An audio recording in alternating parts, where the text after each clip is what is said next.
প্রিয় দর্শক, আপনাদের সকলকে প্রীতি ও শুভেচ্ছা জানিয়ে শুরু করছি বিতর্ক পরিষদ কারমাইকেল কলেজ রংপুর ও সভ্যতা টেলিভিশনের যৌথ আয়োজনে অন্ত একাদশ বিতর্ক প্রতিযোগিতার চূড়ান্ত পর্বের আজকের অনুষ্ঠানে। উপস্থাপনায় আছি আমি বনহি শিখা রায় পূজা। যে বিষয়টি নিয়ে আজ দুটো দলের মধ্যে বিতর্ক প্রতিযোগিতা অনুষ্ঠিত হবে, বিষয়টি হচ্ছে সামাজিক চাপ নয়, পারিবারিক অবহেলাই আত্মহত্যার কারণ। বিষয়টির পক্ষে বলবে বিজ্ঞান বিভাগ এবং বিষয়টির বিপক্ষে বলবে মানবিক বিভাগ। প্রিয় দর্শক, আমরা পরিচয় করিয়ে দিচ্ছি আজকের বিতার্কিকদের সাথে। পক্ষদল বিজ্ঞান বিভাগের বিতার্কিকগণ হলেন প্রথম বক্তা মোহাম্মদ আব্দুস সানি, দ্বিতীয় বক্তা নূরে আসাদ তানবিন এবং পক্ষ দলের দলনেতা আয়াতুল তাসবি। বিপক্ষ দল মানবিক বিভাগের বিতার্কিকগণ হলেন প্রথম বক্তা মোহাম্মদ তামিম আহমেদ, দ্বিতীয় বক্তা ফাইজা আমিন সাবা এবং বিপক্ষ দলের দলনেতা ফাল্গুনী রায় পূজা। এবারে আমরা পরিচিত হব বিতর্ক প্রতিযোগিতার বিজ্ঞ বিচারক প্যানেলের সাথে। আমাদের সাথে আছেন প্রফেসর শাহানা বেগম, সাবেক বিভাগীয় প্রধান বাংলা বিভাগ Carmichael college Rangpur; professor Dilip Kumar Roy, অধ্যাপক ইংরেজি বিভাগ, সম্পাদক শিক্ষক পরিষদ কারমাইকেল কলেজ রংপুর ও তত্ত্বাবধায়ক শিক্ষক বিতর্ক পরিষদ কারমাইকেল কলেজ রংপুর। আমাদের সাথে আছেন জনাব মোহাম্মদ জাহাঙ্গীর আলম, সহযোগী অধ্যাপক ইংরেজি বিভাগ কারমাইকেল কলেজ রংপুর; জনাব আখতারুজ্জামান লিটন, শিক্ষক মটুকপুর স্কুল অ্যান্ড কলেজ ও উপদেষ্টা ধ্রুবতারা বিতর্ক পরিষদ ডোমার। সম্মানিত বিচারকবৃন্দ যেসব বিষয়ের উপর নম্বর প্রদান করবেন তা হল তথ্য ও তত্ত্ব 5, যুক্তি ও বিশ্লেষণ 5, উচ্চারণ ও উপস্থাপনা 5, যুক্তি খণ্ডন 5 এবং দলীয় সমন্বয় 5। প্রিয় দর্শক, সবশেষে আমরা পরিচিত হব আমাদের আজকের অনুষ্ঠানের সম্মানিত সভাপতি মহোদয়ের সাথে, যিনি সমগ্র অনুষ্ঠানটি পরিচালনা করবেন এবং বিতর্ক প্রতিযোগিতার ফলাফল প্রদান করবেন। আমাদের সাথে উপস্থিত আছেন প্রফেসর মোহাম্মদ শাহ আলম, ভূতপূর্ব অধ্যাপক বাংলা বিভাগ কারমাইকেল কলেজ রংপুর এবং প্রতিষ্ঠাকালীন তত্ত্বাবধায়ক শিক্ষক বিতর্ক পরিষদ কারমাইকেল কলেজ রংপুর। আমি এবারে আজকের অনুষ্ঠানের সম্মানিত সভাপতি মহোদয়ের নিকট বিনীত অনুরোধ করছি আমাদের আজকের বিতর্ক প্রতিযোগিতাটি শুরু করবার জন্য। সম্মানিত সভাপতি। সুপ্রিয় দর্শক শ্রোতা, সবাইকে আন্তরিক আমন্ত্রণ জানাচ্ছি এখনকার চূড়ান্ত পর্বের বিতর্ক প্রতিযোগিতায়। আজকের এই বিতর্ক প্রতিযোগিতা আয়োজিত হয়েছে বিতর্ক পরিষদ কারমাইকেল কলেজ রংপুর এবং সভ্যতা টিভির যৌথ উদ্যোগে। আজকের যে বিতর্ক, তার বিষয় নির্ধারিত রয়েছে সামাজিক চাপ নয়, পারিবারিক অবহেলাই আত্মহত্যার কারণ। পক্ষ দল বিজ্ঞান বিভাগ, একাদশ শ্রেণী কারমাইকেল কলেজ রংপুর। সেই দলের প্রথম তার্কিক মোহাম্মদ আব্দুস সামি। আমি আব্দুস সামিকে বিতর্কে অংশ নেওয়ার জন্যে আন্তরিক আমন্ত্রণ জানাচ্ছি। ধন্যবাদ মাননীয় সভাপতি, আমাকে আমার বক্তব্য প্রদান করার সুযোগ করে দেওয়ার জন্য। আজ আমরা একটি অত্যন্ত হৃদয় বিদারক কিন্তু বাস্তবসম্মত বিষয় নিয়ে হাজির হয়েছি। আজকের বিতর্কের বিষয় নির্ধারণ করা হয়েছে সামাজিক চাপ নয়, পারিবারিক অবহেলাই আত্মহত্যার কারণ। পক্ষে অবস্থান করছি। মাননীয় সভাপতি, আমরা স্বীকার করছি যে সমাজ ও পরিবার উভয়ই আত্মহত্যার জন্য দায়ী, কিন্তু আজকের বিষয়ের বিশেষত্ব হলো এই প্রত্যয়টি। যখন আমরা বলি পারিবারিক অবহেলাই, তখন আমরা জোর দিচ্ছি সেই চূড়ান্ত প্রভাবের উপর। সমাজ হাজারো ঘাত প্রতিঘাত দিতে পারে, কিন্তু সেই ঘাত যখন পরিবারের দেওয়াল ভেদ করে সরাসরি একজন মানুষের হৃদয়ে আঘাত করে, তখন সেই মানুষটির জীবন প্রদীপ নিভে যায়। এবার আসছি বিষয়ের সংজ্ঞায়নে। বিষয়ে যে সকল শব্দ সংজ্ঞায়নের দাবি রাখে সে সকল শব্দকে আমি সংজ্ঞায়ন করছি। শব্দগুলো হলো সামাজিক চাপ, পারিবারিক অবহেলা, আত্মহত্যা ও কারণ। সামাজিক চাপ বলতে সমাজ বা সমাজের কোনো নির্দিষ্ট গোষ্ঠী কর্তৃক কোনো ব্যক্তির উপর প্রয়োগ করা এক মানসিক বা পরিবেশগত প্রভাবকে বোঝায়। পারিবারিক অবহেলা বলতে বোঝায় পরিবারের সদস্যদের প্রতি যে দায়িত্ব, যত্ন এবং আবেগীয় সমর্থন থাকা উচিত তা পালন না করা বা এড়িয়ে চলা। আত্মহত্যা বলতে কোনো ব্যক্তির স্বেচ্ছায় বা সচেতনভাবে নিজের জীবন শেষ করে দেওয়ার কাজকে বোঝায়। এটি কোনো রোগ নয়, বরং এটি একটি গভীর মানসিক যন্ত্রণা বা সংকটের চূড়ান্ত বহিঃপ্রকাশ। কারণ বলতে এমন কোনো ঘটনা, শক্তি বা বিষয়কে বোঝায় যার ফলে অন্য কোনো কিছুর উৎপত্তি হয় বা কোনো পরিবর্তন ঘটে। মাননীয় সভাপতি, আমরা 5টি ক্ষেত্র নির্ধারণ করেছি এবং এই 5টি ক্ষেত্র দিয়েই প্রমাণ করব যে পারিবারিক অবহেলায় সামাজিক চাপের চেয়ে আত্মহত্যায় বেশি ভূমিকা রাখে। ক্ষেত্রগুলো হলো: 1, পারিবারিক কাঠামো দ্বিমুখী ভূমিকা ও মনস্তাত্ত্বিক ভিত্তি; 2, বিকাশকালীন গাফিলতি ও স্নায়বিক প্রভাব; 3, বাহ্যিক প্রভাবক বনাম পারিবারিক সুরক্ষা কাঠামো; 4, মনস্তাত্ত্বিক নিঃসঙ্গতা ও প্রান্তিকীকরণ; এবং 5, সুরক্ষা কাঠামোর অবক্ষয় ও পারিবারিক প্ররোচনা। আমি প্রথম ক্ষেত্রটি অর্থাৎ পারিবারিক কাঠামো দ্বিমুখী ভূমিকা ও মনস্তাত্ত্বিক ভিত্তি এই ক্ষেত্রটি বিশ্লেষণ করছি এবং আমার পরে 2 বক্তা বাকি ক্ষেত্রগুলো উপযুক্ত তথ্য ও তত্ত্বের মাধ্যমে বিশ্লেষণ করে দেখিয়ে যাবে যে পারিবারিক অবহেলাই আত্মহত্যার জন্য মূল দায়ী। মাননীয় সভাপতি, পরিবার হলো একজন মানুষের আদি ও অকৃত্রিম আশ্রয়স্থল। মনোবিজ্ঞানের ভাষা একে বলা হয় সেফ হ্যাভেন বা নিরাপদ স্বর্গ। বাইরের রূঢ় পৃথিবী থেকে বাঁচার জন্য মানুষ যখন ঘরে ফেরার পথ খোঁজে, তখন সেই ঘর যদি পাথরের মতো শীতল আর অবহেলার আধারে ঢাকা থাকে, তবে সেই মানুষের সামনে আত্মহনন ছাড়া আর কোনো পথ খোলা থাকে না। এখানেই পরিবারের দ্বিমুখী ভূমিকা প্রকট হয়ে ওঠে। একদিকে পরিবার দাবি করে তারা পরম হিতৈষী, কিন্তু তারা হয়ে ওঠে সাফল্যের সওদাগর। তারা সদস্যকে ভালোবাসে শর্ত দিয়ে, যদি তুমি ভালো ফলাফল করো, যদি তুমি আরও বেশি অর্থ উপার্জন করো, তবেই তুমি আমাদের কাছে মূল্যবান। এই যে অস্তিত্বের চেয়ে উপযোগিতাটাকে বেশি গুরুত্ব দেওয়া হয়, এটাই হলো অবহেলার সবচেয়ে ভয়ঙ্কর রূপ। যখন একজন মানুষ ব্যর্থ হয় বা মানসিকভাবে ভেঙে পড়ে, সমাজ তখন তাকে নাও চিনতে পারে, কিন্তু তার পরিবারের উচিত তাকে চেনা। সেই পরিচিত মানুষগুলোই যখন তার মানসিক যন্ত্রণাকে নাটক বা বিলাসিতা বলে উড়িয়ে দেয়, তখন সেই অবহেলা থেকে বুঝিয়ে দেয় যে এই পৃথিবীতে তার আসলে কেউ নেই। বিপক্ষ দল হয়তো বলবেন সামাজিক অপমানের কথা, বেকারত্বের কথা, কিন্তু মাননীয় সভাপতি, আমি তাদের বিনয়ের সাথে জিজ্ঞেস করতে চাই, রাস্তার মানুষ গালি দিলে আমরা মরে যাই না কেন? কারণ আমাদের একটি ঘর আছে যেখানে আমরা ভালোবাসা পাই, কিন্তু ঘরের ভেতর যখন অবহেলা শুরু হয়, তখন সেই মানুষটি কার কাছে যাবে? সমাজ তো একটি বিমূর্ত ধারণা, কিন্তু পরিবার হলো একটি রক্ত মাংসের সম্পর্ক। বাইরের হাজারো সমালোচনা সহ্য করা যায় যদি মা বাবা বা কাছের মানুষগুলো হাতটা শক্ত করে ধরে এবং বলে আমরা তোমার সাথেই আছি, কিন্তু সেই হাতটা যখন অবহেলায় আলগা হয়ে যায়, তখনই মানুষ অতল গহ্বরে তলিয়ে যায়। উদাহরণ হিসেবে বলা যায় পলাশ সাহার কথা। চট্টগ্রাম র্যাব 7-এর সামাজিকভাবে প্রতিষ্ঠিত এএসপি পলাশ সাহা পারিবারিক টানাপোড়েন এবং স্ত্রীর সাথে ঝগড়া করে নিজ কার্যালয়ে নিজের পিস্তল দিয়ে মাথায় গুলি করে আত্মহত্যা করেন। তথ্যসূত্র প্রথম আলো, 7ই মে 2025। বিপক্ষ দলের কাছে প্রশ্ন রেখে যেতে চাই, পলাশ সাহার এই আত্মহত্যার জন্য কি পারিবারিক অবহেলা দায়ী নাকি সামাজিক চাপ দায়ী? বলে যাবেন। মনস্তাত্ত্বিক বিজ্ঞানী ডেভিড কার্লের দৃষ্টিকোণ থেকে বলা যায়, বাইরের মানুষের সমালোচনার চেয়ে কাছের মানুষের অবহেলা অনেক বেশি যন্ত্রণাদায়ক। সমাজে আমাদের ভালো না বাসলে খুব একটা যায় আসে না, কিন্তু পরিবার যখন আবেগীয় অবহেলা করে, তখন মানুষের ভেতরে এক ধরনের শূন্যতা তৈরি হয়। তখনই মানুষ জীবনকে অর্থহীন মনে করে। কারণ সমাজ হলো আমাদের কর্মক্ষেত্র আর পরিবার হলো আমাদের মনস্তাত্ত্বিক আশ্রয়স্থল। এই আশ্রয় যখন অবহেলায় শ্রীহীন হয়ে পড়ে, তখন কর্মক্ষেত্রের সাফল্য বাঁচাতে পারে না। মাননীয় সভাপতি, বাইরের ঝড়ে মানুষ মরে যায় না, কিন্তু ঘরটি যদি মজবুত হয়, কিন্তু ঘরের ছাদটাই যদি ভেঙে যায়, তবে মানুষ যাবে কোথায়? সমাজ চাপ দিতে পারে, কিন্তু সেই চাপের মুখে ব্যক্তিকে একা করে দেওয়ার নামই হলো পারিবারিক অবহেলা। আর এই অবহেলাই একজন মানুষকে মৃত্যুর মিছিলে সামিল করে। তাই আমাদের অবস্থান পরিষ্কার, আত্মহত্যার দায় সমাজের কাছে চাপিয়ে দিয়ে পরিবার নিজের পবিত্র দায়িত্ব থেকে মুক্তি পেতে পারে না। ধন্যবাদ মাননীয় সভাপতি, ধন্যবাদ সকলকে। ধন্যবাদ জানাচ্ছি মোহাম্মদ আব্দুস সামিকে এই বিতর্কে অংশ নেবার জন্যে। এখন আমি আসব বিপক্ষ দল অর্থাৎ মানবিক বিভাগ, এই দলের প্রথম তার্কিক মোহাম্মদ তামিম আহমেদ। সবাই তো আছে, তবু কেউ নেই। সমাজের ফিরে একা হয়ে যাওয়ায় মানুষের চাপে পৃষ্ঠ হচ্ছে প্রাণ, মরছে মানুষ, বাড়ছে অভিমান। মাননীয় সভাপতি, এই অভিমান পরিবারের উপর নয়, বরং সেই সমাজের উপর, যে সমাজ মানুষকে মানুষ হিসাবে নয়, বরং স্রেফ একটি পণ্য বা প্রতিযোগিতার ঘোড়া হিসেবে বিবেচনা করে। ধন্যবাদ মাননীয় সভাপতি, বিজ্ঞ বিচারক মণ্ডলী।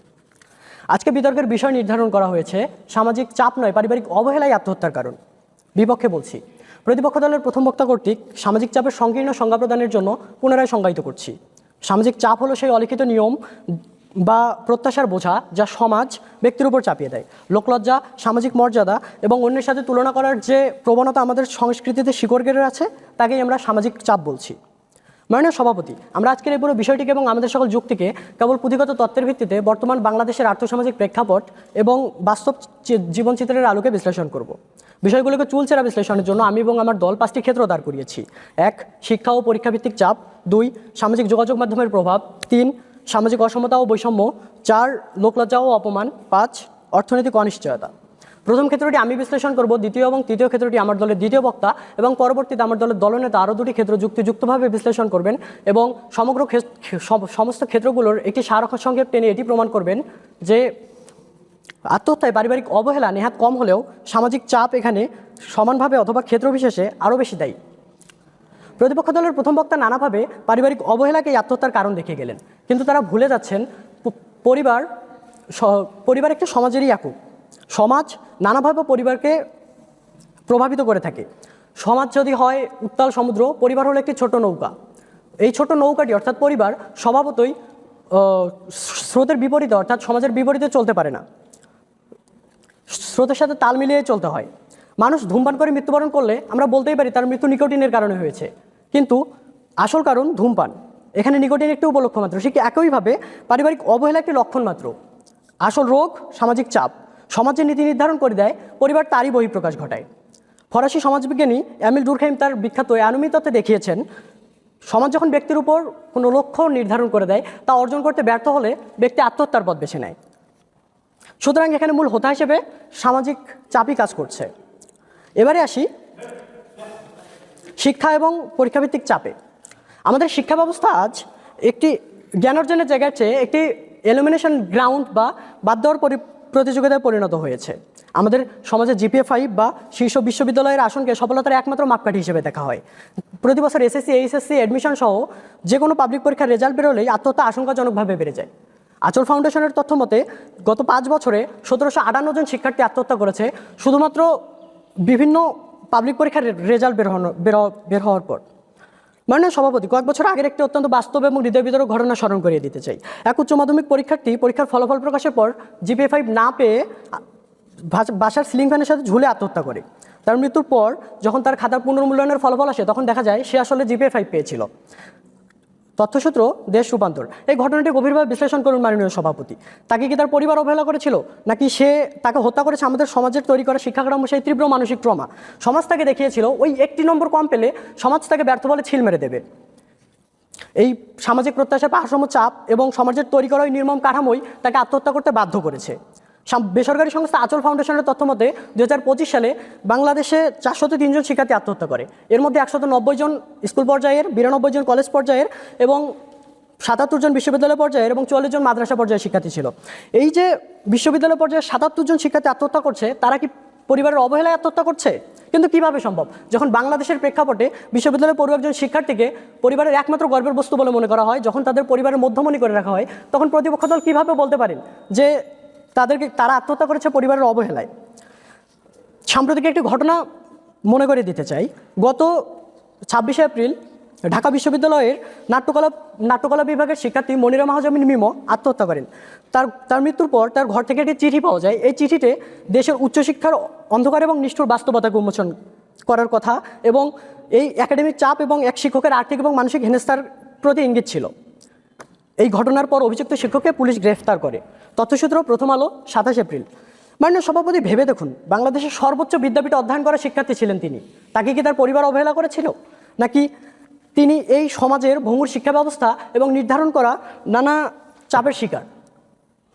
আমি আবারও বলতে চাই, পারিবারিক অবহেলা শুধুমাত্র একটি লক্ষণ, আসল রোগ সামাজিক চাপ।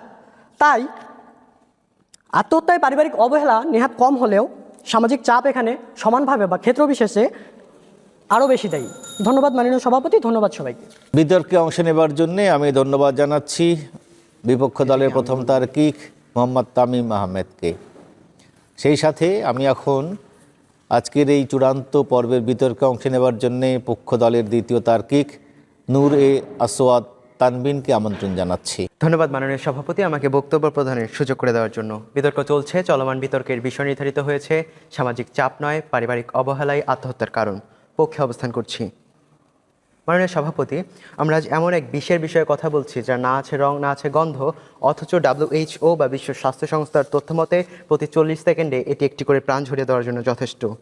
তারাই বলছে প্রতি বছর 7,39,000 মানুষ মারা যাচ্ছে আত্মহননের মধ্য দিয়ে, যাদের মধ্যে 61%ই 15 থেকে 29 বছর বয়সী।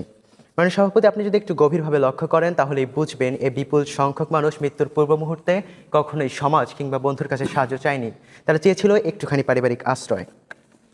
মাননীয় সভাপতি, আমাদের প্রথম বক্তা পরিবারের এক বিরূপ ভূমিকা দেখে গেছেন। আমি এরই ধারাবাহিকতায় দ্বিতীয় ক্ষেত্রের মাধ্যমে দেখিয়ে দিচ্ছি কিভাবে সেই বিরূপ ভূমিকা আমাদের শিশুদের বিকাশকালীন গাফিলতি ও স্নায়বিক প্রভাবে আমাদের শিশুদের আত্মহত্যার দিকে ধাবিত করে। মাননীয় সভাপতি, আমরা যদি বৈশ্বিক গবেষণার দিকে তাকাই, হার্ভার্ড ইউনিভার্সিটির the centre of developing child আজ আমাদের চোখে আঙ্গুল দিয়ে দেখিয়ে দিচ্ছে শিশুদের প্রতি হয়ে যাওয়া পারিবারিক নিঃসঙ্গতা কিংবা অবহেলা শিশুদের মস্তিষ্কের গঠনে স্থায়ীভাবে ক্ষতিগ্রস্ত করে। মাননীয় সভাপতি, আমরা যদি আরেকটি গবেষণার দিকে লক্ষ্য করি, অ্যাডভার্স চাইল্ডহুড এক্সপেরিয়েন্সেসের তথ্য মতে ঠিক একই ধরনের আবেগ অবহেলা কিংবা নিঃসঙ্গতার শিকার শিশুদের আত্মহত্যার প্রবণতা সাধারণ শিশুর তুলনায় 12 গুণ বেশি। মাননীয় সভাপতি, আপনাকে মানতেই হবে পরিবার যখন কোনো সদস্যের আবেগ ও চাহিদাকে গুরুত্ব দেয় না তখন সে আসলে মানসিকভাবে পঙ্গুত্বই বরণ করে এবং তাকে পরবর্তীতে আত্মহত্যার দিকে ধাবিত করে। মাননীয় সভাপতি, এবার প্রশ্ন উঠবে, শিশু পরিবারের মতো বিশ্বস্ত সংগঠনের কাছ থেকে কেনই বা আত্মহত্যার শিকার হবে? এর কারণ হবে অতি শাসন এবং শাসনহীনতা। দেখতে বিপরীত মনে হলেও দুটোর প্রেক্ষাপট এবং ফলাফল একই। আসলে দুটো ক্ষেত্রেই শিশুর নিজের মনোভাব প্রকাশ করা কিংবা আবেগ প্রকাশের কোনো জায়গা থাকে না। অতি শাসনে শিশু কথা বলতে পারে না ভয়ে, আর শাসনহীনতায় তার কথা শোনার মতো কেউ আসলে থাকেই না।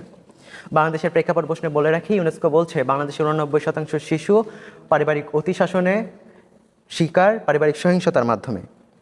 মাননীয় সভাপতি, বিখ্যাত মনোবিজ্ঞানী থমাস জয়নারের একটি তত্ত্ব লক্ষ্য করুন। তাদের মতে আত্মহত্যার দুটি প্রধান অনুঘটক হলো নিজের অস্তিত্বহীনতা এবং নিজেকে পরিবারের জন্য বোঝা কিংবা সমাজের জন্য অযোগ্য মনে করা। মাননীয় সভাপতি, আমাদের তৃতীয় ক্ষেত্র লক্ষ্য করুন, বাহ্যিক প্রভাবক এবং পারিবারিক সুরক্ষা কাঠামো। এখানে আমরা বৈজ্ঞানিকভাবে স্বীকৃত আত্মহত্যার কারণগুলোর পিছনে পরিবারের ওই বিরূপ ভূমিকা ব্যাখ্যা করছি। প্রথম আলো 27 জানুয়ারি 2024 সূত্র মতে আচল ফাউন্ডেশন 2023 সালে তাদের রিপোর্টে 32.2% আত্মহত্যার কারণ হিসেবে মান অভিমান বলে শব্দটি যুক্ত করেন, যেটি আমাদের বিরোধী দলের প্রথম বক্তা বলে গেছেন। এটি কোনো রাস্তার মানুষের সাথে হয় না মাননীয় সভাপতি। এ অভিমান মূলত হয় নিজের আর্থিক সম্পর্কের পরিবারের সদস্যের অবহেলার ফলেই। মাননীয় সভাপতি, এরপর 18.6% বিশাল পরিসংখ্যান নিয়ে আত্মহত্যার কারণ হিসেবে আছে প্রেম ঘটিত জটিলতা। কিন্তু প্রেমে বিচ্ছেদ বা ব্যর্থতা একটি সাময়িক মানসিক ধাক্কা, এতে কেউ কেনই বা প্রাণ দেবে? কারণ সে জটিল সময়ে তার পাশে দাঁড়ানোর মতো কোনো পারিবারিক নির্ভরশীলতাই ছিল না। পরিবার যদি সেই সময়ে তাকে তিরস্কার না করে একটুখানি পারিবারিক আশ্রয় দিত, তাকে মানসিক আশ্রয় দিত, তাহলে একটি বিচ্ছেদ কখনোই জীবন নিতে পারত না। এরপরে মাননীয় সভাপতি, আরেকটি ক্ষেত্র হতে পারে একাডেমিক চাপ কিংবা কর্পোরেট জীবনের ব্যর্থতা, যেটা আমাদের প্রথম বক্তা দেখিয়ে গেছেন বিরোধী দলের। আসলে ব্যর্থ হবার পর মানুষ সমাজকে ভয় পাওয়ার চেয়ে পরিবারকে বেশি ভয় পায়, কারণ সমাজ আপনাকে কটু কথা বলবে, এটাই সমাজের বাস্তবতা। কিন্তু আপনি কখনোই বলতে পারেন না পরিবারের কাজে অবহেলা করে যাওয়া। মাননীয় সভাপতি, মানুষ যখন ব্যর্থ হয় তখন সে মনে করে পরিবার তাকে ব্যর্থ কিংবা অযোগ্য হিসেবে গ্রহণ করবে, আর ঠিক একই সময় পরিবার যখন তাকে অবহেলা করতে শুরু করে তখন সে আসলে আত্মহত্যার দিকে ধাবিত হয়, কারণ সে নিজের অস্তিত্ব অনুভব করতে পারে না পৃথিবীতে না পরিবারে। তার বৈজ্ঞানিক প্রমাণ আমার পূর্বে উল্লেখিত থমাস জয়নারের তত্ত্ব। মাননীয় সভাপতি, এবার আমাদের চতুর্থ ক্ষেত্রে আসি, মনস্তাত্ত্বিক নিঃসঙ্গতা এবং প্রান্তীয়করণ। প্রত্যেক মানুষের আত্মহত্যার পূর্বে দীর্ঘস্থায়ী বিষণ্ণতা, একাকিত্ব এবং নিঃসঙ্গতায় ভোগে। একটা মানুষ যখন দীর্ঘস্থায়ী বিষণ্ণতা কিংবা একাকিত্বে ভুগবে তখন আসলে তার বহির্বিশ্বের সাথে কোনো যোগাযোগই থাকে না, সে বহির্জগৎ থেকে সম্পূর্ণ বিচ্ছিন্ন হয়ে পড়ে। তার জীবন, সফলতা, ব্যর্থতা, তার প্রতিটি পদক্ষেপ তাকে ঘিরে, তার সেই অন্ধকার ঘরটিকে ঘিরে এবং তার আশেপাশে থাকা পরিবারের সদস্যকে ঘিরেই ঘুরতে থাকে। তখনই কিন্তু সকল একাকিত্ব কিংবা বিষণ্ণতাই আসলে আত্মহত্যা নিয়ে আসে না, বরং প্রকৃতির ধ্বংস হয় তখন যখন পরিবার সেই আর্তনাদকে অতি আধিক্যতা কিংবা পাগলের প্রলাপ বলে তুচ্ছতাচ্ছিল্য করে। তখনই আমরা রুদ্ধদ্বারের অপর পাশে একটি জীবন হারাতে দেখি, যার একমাত্র কারণ সে পারিবারিক অবহেলা, সে পরিবারের আশ্রয়হীনতা। মাননীয় সভাপতি, আমাদের বিপক্ষ দলীয় প্রথম বক্তা বলে গিয়েছিলেন বিশ্ববিদ্যালয়ে পরীক্ষা চলাকালীন সময়ে পরিবারের আত্মহত্যার হার বেড়ে যায়। আমি বলতে চাই, পলাশ সাহার মতো সামাজিকভাবে সুপ্রতিষ্ঠিত ব্যক্তিও কিভাবে আত্মহত্যা করতে পারেন যখন তিনি একজন বিসিএস ক্যাডার ছিলেন এবং র্যাব 7-এর এএসপি ছিলেন। ধন্যবাদ মাননীয় সভাপতি, ধন্যবাদ সবাইকে। ধন্যবাদ জানাই নূরে আসওয়াদ তানবিনকে এই বিতর্কে অংশ নেবার জন্যে। এখন বিপক্ষ দলের দ্বিতীয় তার্কিকের কাছে আমি আসব, ফাইজা আমিন সাবা। ধন্যবাদ মাননীয় সভাপতি। বিপক্ষ দলের দ্বিতীয় বক্তা হিসেবে আমি আমার বক্তব্য উপস্থাপন করছি। মাননীয় সভাপতি, পরিবার হলো বটবৃক্ষের মতো। সেই বৃক্ষে যদি সমাজের বিষাক্ত কীটনাশক এবং সোশ্যাল মিডিয়ার অ্যাসিড বৃষ্টি পড়ে, তবে কি গাছটি দাঁড়িয়ে থাকতে পারবে একা? পারিবারিক অবহেলা তো একটি অংশ মাত্র, কিন্তু এই পুরো বৃষ্টিই হলো সমাজ। এই সেই সমাজ যা প্রতি মুহূর্তে আমাদের বিচার করছে, সেই ভার্চুয়াল জগৎ যা আমাদের মানসিক শক্তিকে শুষে নিচ্ছে। মাননীয় সভাপতি, ভুল তো সকলেরই হয়, হোক তা আমি, আপনি, পরিবার কিংবা সমাজ। তবে প্রিয় প্রতিপক্ষ মা বাবাকে কাঠগড়ায় দাঁড় করিয়ে যেভাবে সমাজকে বাঁচাতে চাইছে তা রীতিমতো হাস্যকর বলে মনে হচ্ছে। তাই পারিবারিক অবহেলা নেহাত কম হলেও সামাজিক চাপটিকেই আত্মহত্যার কারণ বলে আমি মনে করছি। মাননীয় সভাপতি, আমি পরবর্তী দুটি ক্ষেত্র ব্যাখ্যা করছি: সামাজিক যোগাযোগ মাধ্যমের প্রভাব এবং সামাজিক অসমতা ও বৈষম্য। মাননীয় সভাপতি, এই ডিজিটাল যুগে এসে এখন মা বাবা সন্তানকে সময় দেবে কি? সন্তানই মা বাবাকে সময় দিতে পারে না। কথাটি বলতে আমার প্রচণ্ড কষ্ট হচ্ছে, তারপরেও আমার ছোটবেলার এক বন্ধুর কথা বলি, যার সাথে আমার ছোটবেলার দীর্ঘ সময় কেটেছে। কিন্তু বড় দুঃখের সাথে বলছি, সে আজ আর এই পৃথিবীতে নেই। রীতিমতো সে যখন ক্যাসিনো নামক গেমসে আসক্ত হয়ে পড়ে আর তার ঋণের বোঝা কাঁধে এসে পড়ে, তখন সে মানসিকভাবে ভেঙে পড়ে এবং আত্মহত্যার পথ বেছে নেয়। হ্যাঁ মাননীয় সভাপতি, আমি আমার ছোটবেলার বন্ধুটির কথাই বলছি। কিভাবে আমি তার পরিবারকে দোষারোপ করব মাননীয় সভাপতি? সামাজিক যোগাযোগ মাধ্যমের প্রভাব কতটা তীব্র হতে পারে তা 2024 সালের একটি পরিসংখ্যান দেখলে আমরা বুঝতে পারি। সেখানে বলা হয়েছে, বাংলাদেশে সাইবার বুলিংয়ের শিকার হয়ে আত্মহত্যার হার গত 5 বছরে 40% বৃদ্ধি পেয়েছে। তথ্যসূত্র প্রথম আলো, 9 জুলাই। মাননীয় সভাপতি, কল্পনা করুন, একটি ছেলে বা একটি মেয়ে ঘরে বসে আছে আর তার পাশের রুমেই তার মা বাবা আছেন, কিন্তু সোশ্যাল মিডিয়ায় তার একটি ছবি বা ভিডিও নিয়ে হাজার হাজার মানুষ ট্রল করছে, নোংরা কথা বলছে, হাসাহাসি করছে। এই যে হাজার হাজার মানুষের ভার্চুয়াল আক্রমণ, এই যে ডিজিটাল সব লিঞ্চিং, এখানে পরিবারের করার কি? পরিবার তো তাকে ভালোবাসে, কিন্তু ওই মুহূর্তে সেই তীব্র সামাজিক ঘৃণা তাকে বুঝিয়ে দেয় তার পুরো পৃথিবীটাই বিষাক্ত হয়ে গিয়েছে। এই কয়েক সেকেন্ডের সামাজিক যোগাযোগ মাধ্যম কাউকে একঘরে করে দেয়। এটি কি পারিবারিক অবহেলা? মাননীয় সভাপতি, এটি হলো ডিজিটাল যুগের এক আধুনিক ফাঁসির দড়ি যা সমাজ নিজেই তৈরি করেছে। যখন স্ক্রিনের ওপার থেকে হাজার হাজার মানুষ মরতে বলে, তখন পারিবারিক সান্ত্বনা সেই ঢেউয়ের সামনে খড়কুটোর মতো ভেসে যায়।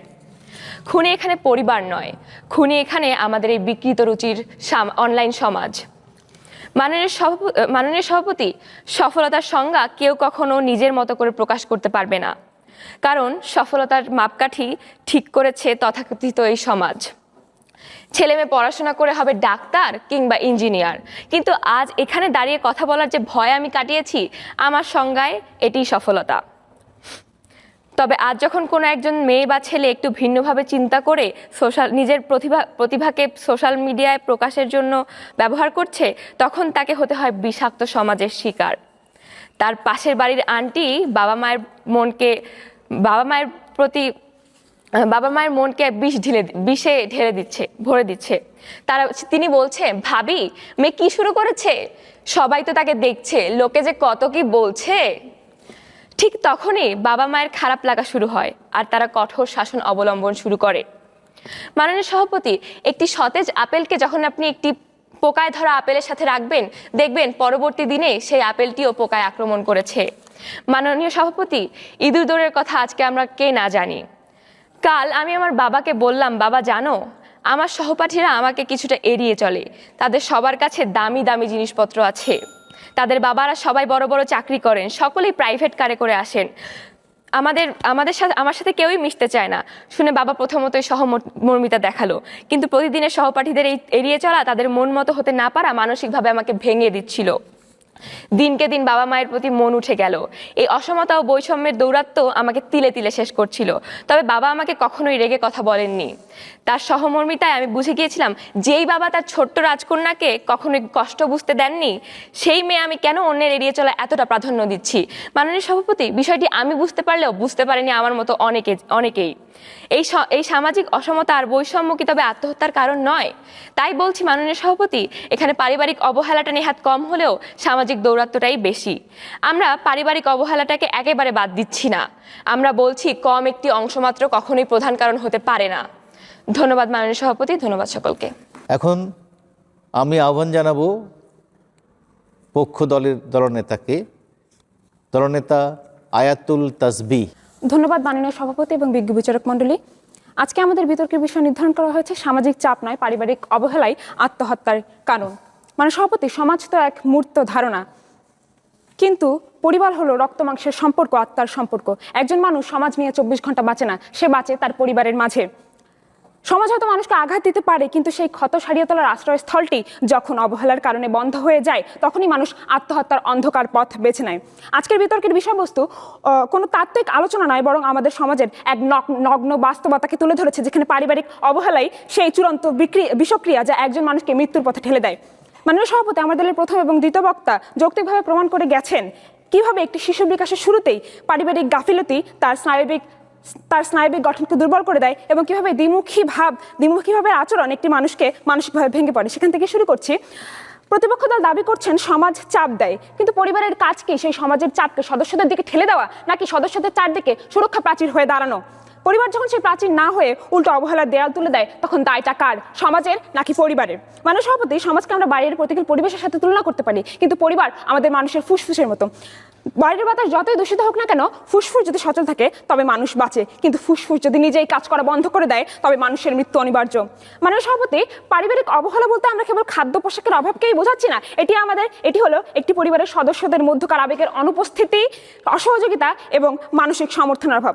মাননীয় সভাপতি, চলতি মাসের 4 তারিখে ডিআরবি নিউজের এক প্রতিবেদনে দেখা গেছে যশোরের 13 বছর বয়সী এক শিশু লামিয়া খাতুন গলায় ফাঁস দিয়ে আত্মহত্যা করেছে। কারণ কি? সামাজিক চাপ? না, তার বাবা কারাগারে, মা অন্যত্রে ব্যস্ত, সে তার সৎ বাবার বাসায় চরম মনস্তাত্ত্বিক নিঃসঙ্গতায় ভুগছিল। লামিয়া তার মৃত্যুর আগে লিখে গেছে, খুব ইচ্ছে ছিল শেষবার আমার বাবার সাথে কথা বলবো, কিন্তু হলো না।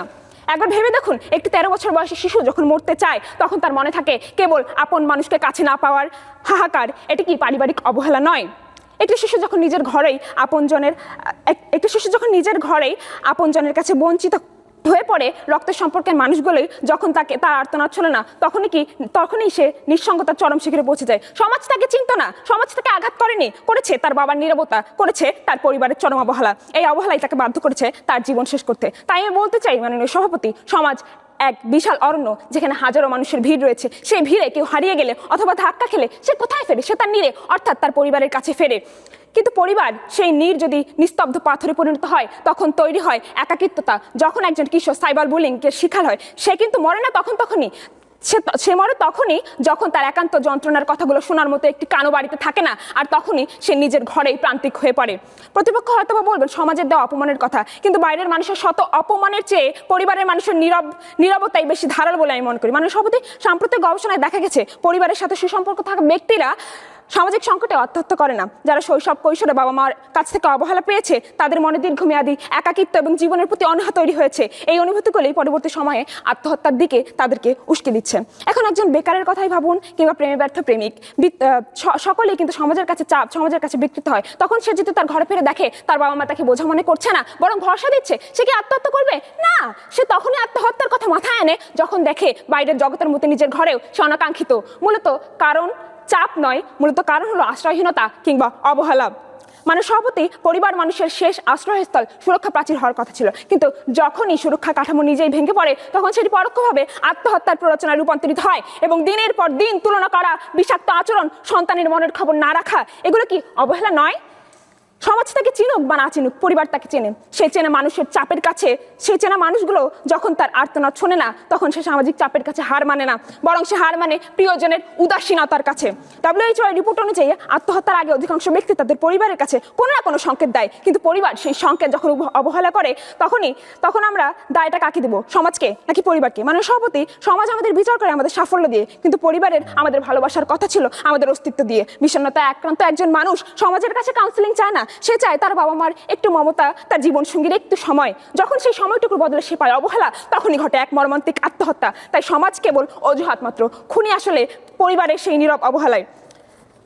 তাই মাননীয় সভাপতি, আমি এবং আমার দল দৃঢ়ভাবে বিশ্বাস করি সামাজিক চাপ নয়, পারিবারিক অবহেলাই আত্মহত্যার মূল কারণ। পরিশেষে বলতে সমাজ আমাদের কেবল ক্ষত দেয়, কিন্তু পরিবার যখন সেই ক্ষত নুন ছিটিয়ে দেয় অবহেলার মাধ্যমে, তখনই ঘটে চূড়ান্ত পতন। ধন্যবাদ মাননীয় সভাপতি, ধন্যবাদ সকলকে।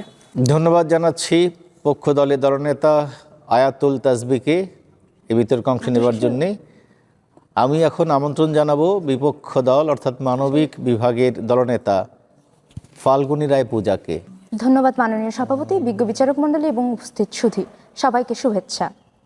মাননীয় সভাপতি, সমাজবিজ্ঞানীদের মতে বাংলাদেশে আত্মহত্যা প্রতিরোধ করতে হলে সবার আগে পারিবারিক সচেতনতা, সহমর্মিতা এবং সুস্থ পারিবারিক পরিবেশ তৈরি যেমন জরুরি, ঠিক তেমনই সমাজবিজ্ঞানীদের মতে তারা দেখিয়েছেন আত্মহত্যা সামাজিক চাপ পারিবারিক চাপের চেয়ে কম নয় কোনো অংশে, বরং পারিবারিক চাপের পেছনে আসল চালিকা শক্তি হলো এই সমাজ কি বলবে। এই সমাজের চরম ভয়, সমাজ যেভাবে একজন ব্যক্তির উপর প্রত্যক্ষ এবং পরোক্ষভাবে মানসিক চাপ তৈরি করে, তার ভয়াবহতা অকল্পনীয়। মাননীয় সভাপতি, আমার দলের প্রথম বক্তা ইতিমধ্যে এসে আমার দলের প্রথম ক্ষেত্রটি অর্থাৎ শিক্ষা ও পরীক্ষাভিত্তিক চাপ ক্ষেত্রটি বিশ্লেষণের মাধ্যমে সফলতার সামাজিক মাপকাঠিকে তুলে ধরেছে, এবং পরবর্তীতে আমার দ্বিতীয় বক্তা এসে দ্বিতীয় এবং তৃতীয় ক্ষেত্রটি বিশ্লেষণের মাধ্যমে দেখিয়েছে মকারি ও সাইবার বুলিং, সামাজিক অসমতা ও বৈষম্য, এবং আমি আমার দলের দলনেতা যথাক্রমে চতুর্থ এবং পঞ্চম ক্ষেত্রটি বিশ্লেষণের মাধ্যমে প্রমাণ করে দিয়ে যাব যে আত্মহত্যায় পারিবারিক অবহেলা নেহাত কম হলেও সমানভাবে সামাজিক যে চাপ সেটি সমানভাবে কিংবা ক্ষেত্র বিশেষে কখনো কখনো বেশিই দায়ী থাকে। মাননীয় সভাপতি, ঘরে যখন মেয়ে জন্ম হয় তখন বাবা তার কপালে চুমু দিয়ে বলে, আমার ঘরে লক্ষ্মীর ভাণ্ডার এসেছে, আমার ঘরে লক্ষ্মী চলে এসেছে। কিন্তু পরবর্তীতে সেই মেয়েটি যখন বড় হয়ে যায় তখনই সে হয়ে যায় তার বাবা মায়ের বোঝা। কেন? কারণ তাকে যৌতুক দিয়ে বিয়ে দিতে হবে। এই যৌতুক প্রথা সেই কাল থেকে আজ পর্যন্ত অনেক বেধি তৈরি করে আসছে। মাননীয় সভাপতি, বাংলাদেশ মহিলা পরিষদ 2024 সালের পরিসংখ্যান বলছে সে বছর 3,000-এরও বেশি নারী যৌতুকের কারণে নির্যাতিত হয়েছে। প্রায় 200 জনকে হত্যা করা হয়েছে কিংবা তারা আত্মহত্যা করতে বাধ্য হয়েছে। তথ্যসূত্র দায়িত্বশীলদের দৈনিক 5 অক্টোবর 2025।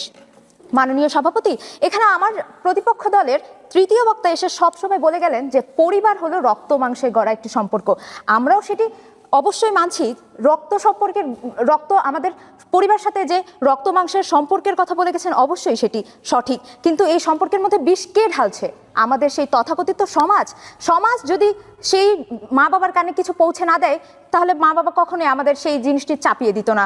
আজ বলছে আমার দলের প্রতিপক্ষ দলের দ্বিতীয় বক্তা যখন এসে বলে গেল যে রাস্তার মানুষ গালি দিলে আমরা মরছি না কেন, আমরা কেন মরবো? আমরা তো বুঝছি, জানছি কোনো একটা বিষয়, কিন্তু যারা মরেছে, যারা আত্মহত্যা করেছে ইতিমধ্যে, তারা তো এই বিষয়গুলো বোঝেনি। সো তাদের ক্ষেত্রে এটি অবশ্যই ভিন্নভাবে তারা দেখার চেষ্টা করেছে।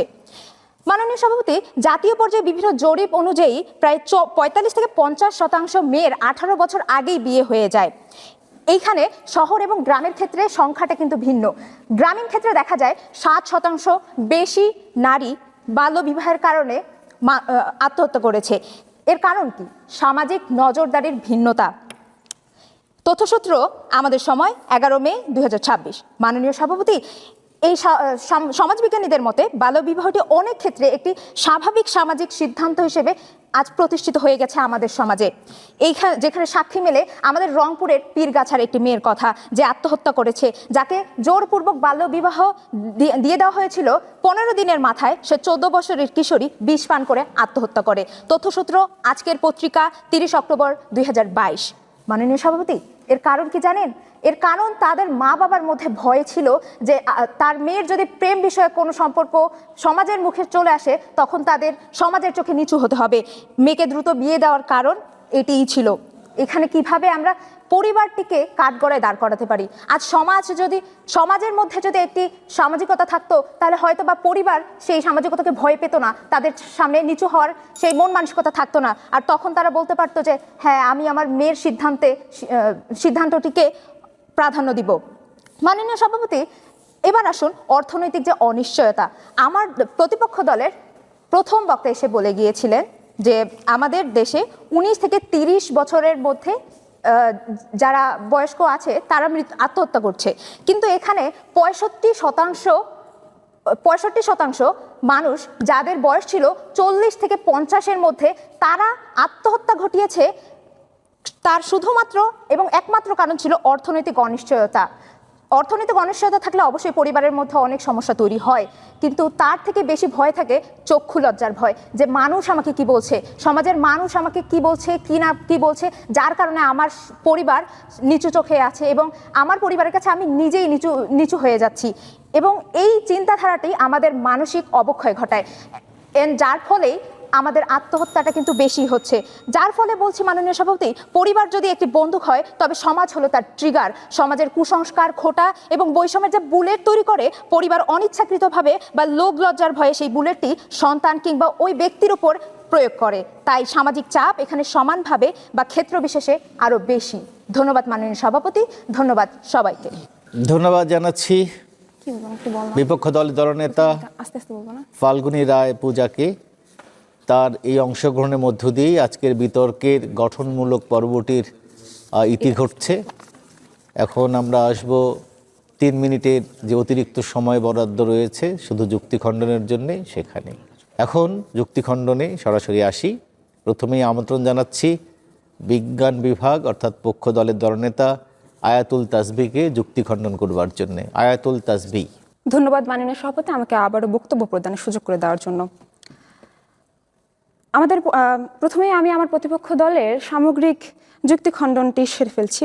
তারা বলে গেলেন সমাজই পরিবারের নিয়ন্ত্রক, কিন্তু আমি বলতে চাই পরিবার কি কোনো যন্ত্র যে সমাজ রিমোট চিপলেই চলবে? পরিবারের নিজস্ব বিবেক এবং মমতা থাকা দরকার। সমাজ চাপ দিলে বা পরিবার যদি সমাজ চাপ দিলেও পরিবার যদি তার সদস্যদের জন্য ঢাল হয়ে দাঁড়াতো তবে মানুষ আত্মহত্যা করতো না। সমাজ চাপ দেয় কিন্তু সেই চাপকে মৃত্যুর পরায়ণে রূপান্তরিত করে পরিবারের অবহেলা। তারা ডিজিটাল বুলিং এর কথা বলে গেলেন। মাননীয় সভাপতি, ইন্টারনেটে হাজারো মানুষ গালি দিলেও কিছু যায় আসে না যদি সে ঘরে ফিরে দেখে তার বাবা মা তার আপনজনেরা পাশে আছে। মানুষ তখনই পর্দার আড়ালে মানুষের গালিতে কষ্ট পায় যখন সে অনুভব করে বাস্তব পৃথিবীতে তার আপন মানুষেরা তাকে বুঝতে পারছে না, তার আপন অনুভূতিকে স্বীকার করতে পারছে না। মাননীয় সভাপতি, তারা পাবলিক পরীক্ষার কথা বলে গেল, যেখানে অধিকাংশ শিক্ষার্থীরাই মধ্যবিত্ত পরিবার থেকে উঠে আসে। মধ্যবিত্ত পরিবারের মধ্যে আমরা দেখতে পারি কোনো ধরনের তাদের পারিবারিক বন্ধন কিংবা বন্ধুত্বপূর্ণ কোনো ধরনের ব্যক্তিত্বপূর্ণ জিনিস তাদের আমরা দেখতে পারি না। সুতরাং সেখানে যদি পরিবার তাদের পাশে থাকতো, যদি তাদেরকে বলতো সমাজের কথায় কান দিস না বাবা, আমরা আছি তোর পাশে, তাহলে কি সে আত্মহত্যা করতে পারতো? সমাজ যতই তাকে ব্যর্থ বলুক না কেন, যদি তার পরিবারের পাশে থাকতো, তার পরিবার সচেতন হতো, তবে কি সে আত্মহত্যা করতে পারতো? সে যদি পরিবারের সাথে তার ছোটখাটো সব জিনিস ঘটে যাওয়া সবকিছু যদি সে পরিবারের সাথে বন্ধুত্ব সুলভ আচরণের সাথে সে পরিবারের কাছে বলতে পারতো, তাহলে কি সে পরিবারের কাছ থেকে অবহেলাটি পেত না? মধ্যবিত্ত পরিবারের মধ্যে এই পারিবারিক দূরত্বতেই এই অবহেলার কারণ হিসেবে গণ্য হচ্ছে। মানে সভাপতি, তারা যৌতুকের কথা বলে গেল। যখন একটি নারীকে যৌতুক দিয়ে তার শ্বশুর বাড়িতে পাঠানো হয় তখন সেই শ্বশুর বাড়িকেই তারা পরিবার হিসেবে গণ্য করে। এবং সেই পরিবার যখন নির্যাতন করে তখনই সেই অবহেলার কাঠামোটিকে সামনে আমরা দেখতে পারি এবং সেই নির্যাতনের কথা তার বাবা মাকে বললে তার বাবা মাও আপন মুখে বলতে পারেন, মা একটু মেনে নাও না, তখনই ঘটে চরম বিপর্যয়, আত্মহত্যা। তারা বাল্যবিবাহকে যে বলে গেল, সেখানে বাল্যবিবাহ আমাদের আইনে রয়েছে 18 বছরের নিচে বাল্যবিবাহ দেওয়া আইনত দণ্ডনীয়, কিন্তু এ কেমন পরিবার যে তার সন্তানকে 18 বছরের নিচে বিবাহ দিয়ে দিচ্ছে? তাহলে আমরা তাই আমরা বলতে পারি কোনো পরিবারই তার সন্তানের জন্য খারাপ চায় না, কিন্তু সেই পরিবারের দূরত্ব, অবহেলাই তাদের পরিবারের কাছ থেকে দূর করে দিচ্ছে, এবং পরিবারের এই অবহেলাই তাদেরকে আত্মহত্যার দিকে ঠেলে দিচ্ছে। আমরা কখনোই পরিবার কিংবা বাবা মাকে দোষ করিনি, আমরা চিহ্নিত হুমকি হিসেবে উপস্থাপন করেছি পরিবারের সেই দৃঢ় ভূমিকা, পারিবারিক অবহেলার দিকটিকে। তাই মাননীয় সভাপতি, আমি বলতে চাই, সামাজিক চাপ নয়, পারিবারিক অবহেলাই আত্মহত্যার কারণ। ধন্যবাদ মাননীয় সভাপতি, ধন্যবাদ সকলকে। যুক্তি খণ্ডন পর্বে অংশ নেবার জন্যে আমি ধন্যবাদ জানাই পক্ষ দলের অর্থাৎ বিজ্ঞান বিভাগের আয়াতুল তাসবি দলনেতা তাকে, এবং আমি এখন আমন্ত্রণ জানাবো বিপক্ষ দলের দলনেতা অর্থাৎ মানবিক বিভাগের দলনেতা ফাল্গুনী রায় পূজাকে যুক্তি খণ্ডন পর্বে অংশ নেবার জন্যে। ফাল্গুনী রায় পূজা। ধন্যবাদ মাননীয় সভাপতি, আবার আমাকে এই মঞ্চে কিছু বলার সুযোগ প্রদানের জন্য। প্রথমেই চলে যাচ্ছি আমার প্রতিপক্ষ দলের কাছে। তাদের প্রথম বক্তা এবং দ্বিতীয় বক্তার মধ্যে এবং তৃতীয় বক্তার মধ্যে যে ভাষ্যমতের গতি বা ঘাটতি ছিল, সেটি হলো তার প্রথম বক্তা এসে আমাদের সামাজিকতা এবং পরিবারকে সমর্থন জানিয়েছিল, এবং তার দলের তৃতীয় বক্তা অর্থাৎ দলনেতা এসে কিন্তু বলেছিল যে সমাজকে একটু অজুহাত হিসেবে দেখিয়ে গিয়েছিল। এবং এরপর আসি আমার দলের দ্বিতীয় বক্তা ইতোমধ্যে এসে সামাজিক যোগাযোগ মাধ্যমের যে কুফল বা প্রভাব সমাজের মধ্যে পড়ছে, কিংবা একজন শিক্ষার্থী কিংবা একজন মানুষের মধ্যে পড়ছে, সেটি ইতোমধ্যে দেখিয়ে গিয়েছে। 2024 সালের তথ্য অনুযায়ী গত 5 বছরে 40% মানুষ এই সামাজিক প্রভাব দিয়েই প্রভাবিত হয়েছে, এবং যার ফলে কিন্তু আত্মহত্যার সংখ্যাটা অনেক বেশি হয়েছে। এখন সামাজিক যোগাযোগ মাধ্যমকে কেন আমরা এত প্রাধান্য দিচ্ছি, প্রশ্ন আসতেই পারে। দিচ্ছি কারণ এই কারণে আজ সমাজের মানুষ এই ডিজিটাল যুগে এসে সামাজিক যে যোগাযোগ মাধ্যমটি, সেটির মাধ্যমে কিন্তু আজ একসাথে হয়েছে, যার ফলে দেখা যাচ্ছে আমরা বেশিরভাগ ক্ষেত্রেই মানুষরা সামাজিক যোগাযোগ মাধ্যমেই আমাদের সময়গুলোকে কাটিয়ে ফেলছি বা সময় স্পেন্ড করছি যাকে বলা হয়। এইখানে দেখা যাচ্ছে যে সামাজিকতায় এই মানুষগুলো যখন কোনো কিছুতে গেমসে কিংবা বিভিন্ন ধরনের কাজ করছে, তখন কিন্তু সামাজিক যে কটাক্ষটা আসে, সেটি কিন্তু সামাজিক যোগাযোগ মাধ্যম থেকেই আসছে। আর যার কারণে আমরা দেখেছি যে সামাজিক যোগাযোগের মাধ্যমের প্রভাব আসলেও কতটা, এখানে সমাজ কিন্তু আসলেও মুখ্য হিসেবেই দাঁড়িয়েছে। অবশ্যই আমরা পরিবারকে কখনোই বাদ দিচ্ছি না এবং পরিবারকে বাদ দিব না, পরিবারেরও দোষ আছে, কিন্তু সামাজিক যে ক্ষেত্রটিকে আমরা দেখিয়েছি সেটিও সমানভাবে, কিংবা আমরা দেখাচ্ছি যে ক্ষেত্র বিশেষে কখনো কখনো পরিবারের থেকে সমাজটি বেশি দায়ী থাকে এই আত্মহত্যার পিছনে। আর যার কারণেই আমরা বলছি যে এখানে পরিবার নেহাত কম হলেও কিন্তু সামাজিক ক্ষেত্রটি ক্ষেত্র বিশেষে অনেক বেশি, আমরা কখনোই বাদ দিইনি। এবং তাদের দলের প্রথম বক্তা এসে বলে গিয়েছিল পলাশ সাহার কথা, যে পলাশ সাহা তাদের পরিবারে অনেক ঝামেলা ছিল, যার কারণে পলাশ সাহা তার নিজের অফিস কক্ষে বসে নিজের পিস্তল বের করে নিজে আত্মহত্যা করেছিল। এই যে পারিবারিক যে সমস্যাটি ঘটেছিল, এটি কি শুধু একটি মানুষের ক্ষেত্রে? ওই একটি মানুষের কানে এসে ঢেলেছিল বিষ, পাশের বাড়ির ভাবি, নয়তোবা তারই কেউ চেনা পরিচিত, নয়তোবা তার দূর কোনো আত্মীয় সম্পর্ক। আমরা এই সম্পর্কগুলোকে কখনোই একটা পরিবারের মধ্যে রাখতে পারি না। যখন পরিবারের বাহিরে যাচ্ছি তখন সেটিকে আমরা সমাজ বলছি। যার কারণে আমরা বলছি যে সমাজ এখানে অবশ্যই গুরুত্বপূর্ণ ভূমিকা রেখেছে। পলাশ সাহার কথায় আপনি কিভাবে এখানে পরিবারকে দায়ী করছেন, ঠিক আছে, কিন্তু এখানে পরিবারকে যে প্রভাবিত করেছে সেটি হলো সমাজ। আর যার কারণে আমরা বলছি যে সামাজিকতা এখানে বেশি, ক্ষেত্র বিশেষে বেশি ভূমিকা রাখছে। এই সমাজ আমাদের যে কুসংস্কার তৈরি করেছে, যে বৈষম্য তৈরি করেছে আমাদের মধ্যে, সেই বৈষম্যের ভার আমাদের পরিবার সইতে পারছে না। আমাদের পরিবার আর কতই বা ধৈর্য ধরবে? সমাজের কটাক্ষ শুনতে শুনতে তারাও তো মানুষ, তারাও হয়ে যায় একটু নিচু। সমাজের চোখে সম্মান রাখার কারণে তারা আমাদের উপর চাপিয়ে দিচ্ছে হাজারো বোঝা। আর যার কারণে আমরা বলছি এখানে পরিবার নেহাত কম হলেও সামাজিক যে চাপ, সেটি অবশ্যই ক্ষেত্র বিশেষে বেশি। তাই বলছি ধন্যবাদ মাননীয় সভাপতি, ধন্যবাদ সবাইকে। আমি ধন্যবাদ জানাচ্ছি বিপক্ষ দলের দলনেতা ফাল্গুনী রায় পূজাকে এতক্ষণ যুক্তি খণ্ডন করবার জন্যে। জনাব আখতারুজ্জামান লিটন, শিক্ষক, মটুকপুর স্কুল অ্যান্ড কলেজ ও উপদেষ্টা ধ্রুবতারা বিতর্ক পরিষদ ডোমার, নীলফামারী, তাকে আজকের এই বিতর্ক সম্পর্কে মূল্যায়ন করবার জন্যে আহ্বান জানাচ্ছি। ধন্যবাদ সম্মানিত সভাপতিকে কিছু কথা বলার সুযোগ দেওয়ার জন্য। আসলে আমরা দেখতে পাচ্ছি দুই দল খুব চমৎকার একটা বিতর্ক উপহার দিয়েছে। আসলে বিতর্ক দুই দলের যে যুক্তি খণ্ডন তথ্য প্রায় কি সমানে সমানেই লড়াই একটা বলা চলে। আসলে যে আজকের যে বিতর্ক, এটা যদি আমরা তর্ক হিসেবে আবির্ভূত করি বা তর্ক হিসেবে ধরি, তাহলে আসলেই তর্কের খাতিরেই যে বিতর্ক, তো আমি চাই বিতর্কটা এমন হওয়া উচিত যে বিতর্কটা হবে যুক্তি নির্ভর, বিতর্কটা হবে সত্যনিষ্ঠ এবং বিপক্ষ দলকে সম্মান করে তাদের নিজের সত্য উদ্ঘাটন করা।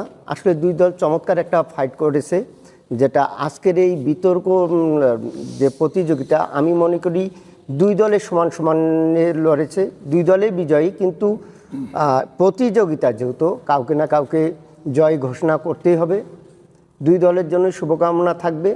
আসলে এই মঞ্চটা থেকেই তোমরা পরবর্তীকালে নিজের আত্মবিশ্বাস খুঁজে পাবে, সত্যকে সামনে তুলে ধরার জন্য একটা প্রত্যয় এখান থেকে গ্রহণ করবে, এই আশা ব্যক্ত করছি। ধন্যবাদ সকলকে। আমি আন্তরিক আহ্বান জানাচ্ছি প্রফেসর দিলীপ কুমার রায়কে, যিনি অধ্যাপক ইংরেজি বিভাগ, কারমাইকেল কলেজ রংপুর, শিক্ষক পরিষদের তিনি সম্পাদক এবং তত্ত্বাবধায়ক শিক্ষক, বিতর্ক পরিষদ, কারমাইকেল কলেজ রংপুর। আমি তাকে আজকের এই বিতর্ক নিয়ে কিছু বলবার জন্যে আহ্বান জানাই। ধন্যবাদ সভাপতি মহোদয়। আমরা এতক্ষণ কারমাইকেল কলেজ বিতর্ক পরিষদ এবং সভ্যতা টিভি আয়োজিত অন্ত একাদশ শ্রেণী বিতর্ক প্রতিযোগিতা 2026 চূড়ান্ত পর্ব আমরা উপভোগ করলাম। দুটি দলের বিতর্ক আমরা উপভোগ করলাম। এতে অংশগ্রহণ করেছে বিজ্ঞান বিভাগ এবং মানবিক বিভাগ। তো সত্যিকার অর্থে যদি বিচারক হিসেবে বলতে চাই, তাহলে আজকের বিতর্কটি একটি সুন্দর, একটি প্রাণবন্ত বিতর্ক হয়েছে। আমি অ্যাজ এ বিচারক আমি মাঝে মাঝে একটু হিমশিম খাচ্ছিলাম যে আসলে কার বক্তব্যটাকে একটু এগিয়ে দেব। উভয় দলেরই বিতর্ক খুবই যুক্তিনির্ভর হয়েছে এবং স্বতঃস্ফূর্ত হয়েছে। একটি বিতর্ক প্রতিযোগিতা যেরকম হওয়া দরকার, আমরা সেই রকম প্রতিযোগিতা আজকে খেয়াল করেছি। উভয় দলেই খুব একাদশ শ্রেণীর বিতার্কিকরা অংশগ্রহণ করছে, যারা মাত্র শিখছে বিতর্ক। আজকে তাদের বিতর্ক দেখে মনে হয়নি যে তারা শিখছে, আমার কাছে মনে হয়েছে তারা অনেক কিছু ইতিমধ্যে জেনেছে। তো তারা যে বিষয়টি উপস্থাপন করতে চেয়েছে, আমি যদি বিষয়ের ক্ষেত্রে বলি যে একটি পক্ষ পারিবারিক যে বিষয়টি সেটাকে এগিয়ে রাখবার চেষ্টা করেছে, আর একটি পক্ষ সামাজিক যে চাপ সেই বিষয়টিকে এগিয়ে রাখবার চেষ্টা করেছে। পক্ষদল বলবার চেষ্টা করেছে যে পারিবারিকভাবে অনেকগুলো কারণ আত্মহত্যার জন্য দায়ী। তারা বলবার চেষ্টা করেছে যে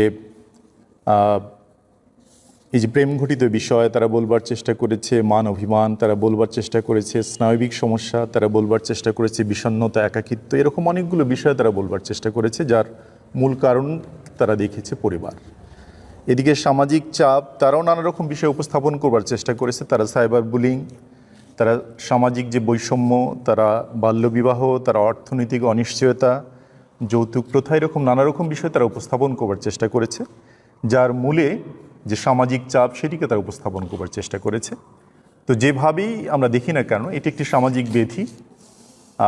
এটি দিনের পর দিন যেন মনে হচ্ছে আমাদের সমাজে বেড়ে যাচ্ছে। তো আমি যারা আত্মহত্যা করে বা আত্মহত্যা করবার জন্য যারা প্ররোচিত হয়ে থাকে, আমি তাদের উদ্দেশ্যে একটি কথাই বলবো যে এই যে বিষয়গুলো জন্য মূলত মানুষ আত্মহত্যা করে, এই বিষয়গুলো থেকে আমাদের সচেতন থাকতে হবে এবং সবচেয়ে নিজেকে যেটি মনে করতে হবে যে জীবন হলো সবচেয়ে বড়। জীবনের চেয়ে পৃথিবীতে আর বড় কিছু নেই। আমাকে বাঁচতে হবে, সমাজের জন্য কিছু করতে হবে। সুতরাং যত একাকিত্ব আসুক না কেন, যত বিষণ্ণতাই আসুক না কেন, আমাকে বেঁচে থাকতে হবে, আমাকে সমাজের জন্য কিছু করতে হবে, আমাকে পরিবারের জন্য কিছু করতে হবে। এই বিষয়টি যদি আমি মাথায় রাখি, তাহলে হয়তো আমি সমাজে টিকে থাকবো এবং পরিবারে টিকে থাকবো। আমি আর কথা বাড়াতে চাই না। আমি পরিশেষে তোমরা যারা বিতর্ক করলা, আমি তোমাদেরকে বলবো যে তোমরা বিতর্কের সাথেই থাকো। বিতর্কের জয় তোমাদের হাত ধরেই হবে এবং তোমাদের হাত ধরেই সমাজ সংস্কার হবে, এই আশাবাদ রেখে আমি কথা শেষ করছি। সকলে ভালো থাকবে। ধন্যবাদ জানাচ্ছি কারমাইকেল কলেজের সম্মানিত অধ্যক্ষ প্রফেসর মোহাম্মদ আবুল হোসেন মণ্ডলকে ফলাফল ঘোষণা করবার জন্যে। আমি এখন তাকে আহ্বান জানাবো যে পুরস্কার বিতরণী অনুষ্ঠানে অংশ নেওয়ার জন্যে, সেই সাথে প্রধান অতিথি হিসেবে উপস্থিত থেকে তিনি আমাদেরকে আনন্দিত করেছেন, তাকে ধন্যবাদ জানাই এবং প্রধান অতিথির বক্তব্য রাখার জন্যে আন্তরিক অনুরোধ জানাই। আবারও আমি ধন্যবাদ জানাচ্ছি এবং কৃতজ্ঞতা প্রকাশ করছি সম্মানিত সভাপতি, বিচারক মণ্ডলী, বিতার্কিক এবং যারা এই বিতর্কের আয়োজন করেছে, সহযোগিতা করেছে, প্রত্যেককে আমি কারমাইকেল কলেজের পক্ষ থেকে কৃতজ্ঞতা জানাচ্ছি। আজকের পুরস্কার বিতরণ অনুষ্ঠানের প্রধান অতিথি হিসেবে এই আয়োজনটা করেছে, এটা অবশ্যই কষ্টসাধ্য, এর একটা ব্যবস্থাপনা আছে, সময় দিতে হয়েছে, যার ফলশ্রুতিতে আজকের এই বিতর্ক অনুষ্ঠান। আমি বিতর্কের কিছু অংশ শুনতে পেরেছি, আমার মনে হয়েছে দুই পক্ষেরই বিতর্ক খুব সুন্দর হয়েছে। বিতর্কের বিষয়টা ছিল যে সামাজিক চাপ নয়, পারিবারিক অবহেলাই আত্মহত্যার কারণ। আমি বিতর্কের সুরে বলবো না, বাস্তবতার ভিত্তিতেই বলি যে আসলে সমাজও দায়ী, পরিবারও দায়ী। সমাজ যদি এটার একটা ইন্ধন দেয় আর পরিবার যদি সাপোর্ট না দেয়, সেই সময় একটা ঘটনা ঘটে যায়, এরকম অবহেলা বা দায়িত্বহীনতার কারণে হয়ে যায়। কাজেই দুইটা বিষয়ই গুরুত্বপূর্ণ, সামাজিক চাপও একটা গুরুত্বপূর্ণ বিষয় এবং পারিবারিক অবহেলাও অত্যন্ত গুরুত্বপূর্ণ বিষয়। আর সেই দিক থেকে যদি বলি যে আমি একটা বিষয়কে এগিয়ে রাখবো, যে কোনটা কারণ একটু গুরুত্বপূর্ণ বেশি আরও এই ঘটনাটার জন্য, আত্মহত্যার জন্য, সেদিক থেকে বলবো পারিবারিক কারণটাই উল্লেখযোগ্য। আমার আরেকটু উপলব্ধি হয়েছে, এরা আসলে একাদশ শ্রেণীর ছাত্রছাত্রী, বিজ্ঞান বিভাগের এবং মানবিক বিভাগের। দুই পক্ষেরই উপস্থাপনা খুব সুন্দর ছিল। যেহেতু এরা প্রথম প্রতিযোগিতায় অংশগ্রহণ করেছে, সেই জন্য আমার মনে হয়েছে বা তারা আসলে ওটাই করেছে যে তাদের যে বিষয়টা ছিল তার উপরে তারা খুব গভীরে ঢুকতে পারে নাই। তাদের বয়স অনুযায়ী আসলে তাদের উপলব্ধিটা তত গভীরে যায়নি। আসলে বিতর্ক তর্ক নয়, এটা যুক্তির সাথে বলতে হয়। এটা একটা বিশেষ তর্ক, যেখানে যুক্তিটাই সবচেয়ে বড় কথা। এই যুক্তিগুলো যদি আরও স্পষ্টভাবে তুলে ধরা যায় যে সামাজিক কী কারণ, পারিবারিক কী কারণ, এবং আমাদের চারপাশে যে ঘটনাগুলো ঘটে সেই যুক্তিগুলো যদি স্পষ্ট করে তুলে ধরা যেত তাহলে আরও ভালো হতো। আমার মনে হয় তারপরেও এটা খুব সুন্দর হয়েছে এবং ভবিষ্যতে এরা যদি এই বিতর্কে নিয়োজিত থাকে আমার মনে হয় খুব ভালো করবে, কারমাইকেল কলেজের সুনাম বয়ে আনবে এবং নিজেরাও কারমাইকেল কলেজের ছাত্র হিসেবে একবার হয়তো ভালো পরিচিতি বহন করতে পারবে বাংলাদেশের প্রেক্ষাপটে। ধন্যবাদ সকলকে। ফলাফল আমার হাতে এসেছে, আমি এখন আজকের এই ফলাফলটি জানিয়ে দেব।